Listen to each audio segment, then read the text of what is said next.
Greetings lords and ladies, and welcome to the Westeros vibe, where the beaches are fine and the maidens are finer. This week we start with first pictures from filming Game of Thrones Season 6. It would appear that they have started filming Season 6 scenes in Magilligan, Northern Ireland, which was used in Season 5 as the area between the Vale and the North, where a few Sansa Littlefinger scenes were located. There are reports of actors dressed in northern dark colors, and it is also speculated that this will be the stage for Littlefinger's return to the Vale, although it is almost winter and the land trek from King's Landing to the Vale via the north would be unwise. Whichever the case, the scene will probably feature characters resembling drowned rats, as it was pouring rain when the pictures were taken. As a sort of tie-in with a previous story, Game of Thrones Season 6, scenes involving Daenerys Littlefinger currently being filmed? Gilligan was also the place where Dani's final scene was filmed in Season 5, and the Twitter user claims that they have started shooting scenes with her already in the same location. Season 6 is already underway, and the leaks are appearing one by one. In other news, The Art of Game of Thrones Season 5. The article features a collection of some brilliant artwork for Season 5 which are worth checking out. Moving on, Game of Thrones locations. See the houses and palaces used in the hit TV series plus show-inspired castles you can rent. It's a short description of a few locations which are relevant in filming the series. Among them we have Alcazar de Sevilla, aka the Water Gardens, Castle Ward, Winterfell, and Downhill Beach, where the introduction scene to Dragonstone was filmed back in Season 2. All of those locations can be visited and they come recommended by the Sand Snakes, Theon Greyjoy, and Melisandre of Ashai. In other news, Game of Thrones actress Kerry Ingram tweets apology after joking about her character's death. Kerry Ingram, who embodied our favorite rock-solid little princess turned Ash, Shireen Baratheon, posted a picture on Twitter of her standing behind a raging fire while pretending to be engulfed by them along with the text "Oh FFS, not again." This was apparently too much for some fans who haven't gotten over a fictional character's death. Their complaining resulted in an apology from Miss Ingram, despite the fact that the complainers were in the minority. Now, if you don't mind, I would like to finish my Shireen shawarma before my next story. Our next piece of news is Game of Thrones will be one season longer than originally planned. HBO President of Programming Michael Lombardo, while speaking at the TCA, said the following. 7 seasons and out was never the case. The question is how much beyond 7 seasons it will go. David and Dan are feeling there are 2 more years after Season 6. That's what we're looking at right now. We hope that they would change their mind, but that's how they are feeling now. Owing to the huge number this show is attracting, HBO desires more seasons out of the Ice and Fire universe, starting with an extra season and a prequel to the series.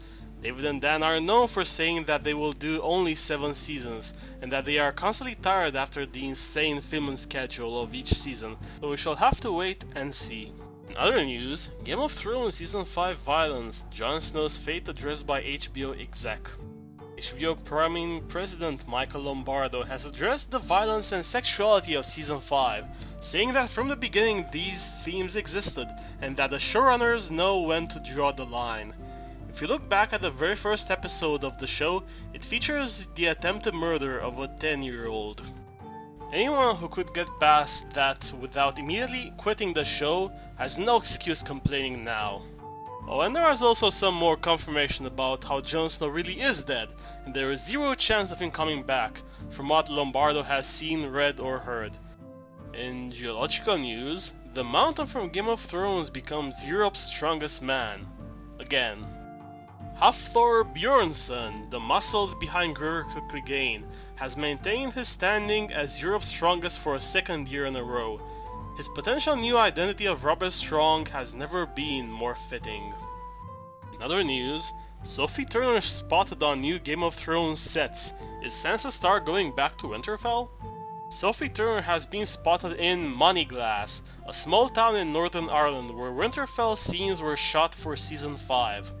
This has led to speculation that the Sansa-Theon storyline will take a Bran-esque turn in the show, as they might sneak back into Winterfell and hide in the crypts. This is unlikely, as the Boltons still hold the castle and will be on guard after their escape. Yes, they might send a lot of men searching, but a mighty garrison will remain, as whoever holds Winterfell holds supreme theoretical power in the north. This makes the theory unlikely. Moneyglass may be a stand-in for another northern town or castle, perhaps Last Hearth or White Harbor. In any case, Sansa and Theon will probably arrive at the location blistered and famished.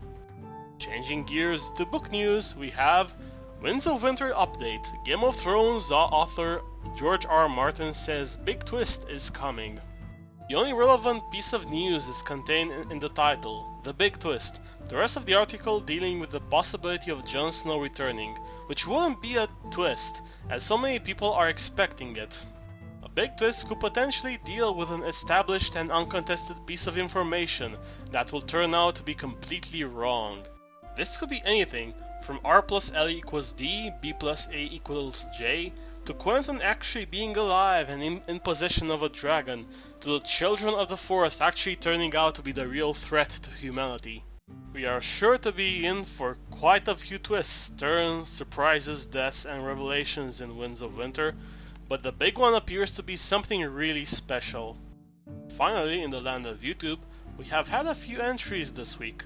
First off, we have the History of Westeros putting out their 95-minute video on the Summerhall tragedy, analyzing in great detail everything they could find regarding the event, drawing from multiple sources, novellas, World of Ice and Fire, and the novels themselves.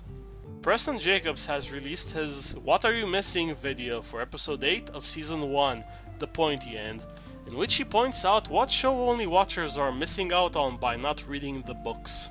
Alt-Shift-X has put out a video about Arya Stark, analyzing her life up to this point and predicting a rather bittersweet conclusion for her story arc. That is the news for the week ending on August 2nd. I hope you have enjoyed it. If you have, please like, share, comment and subscribe, and stay tuned. Goodbye.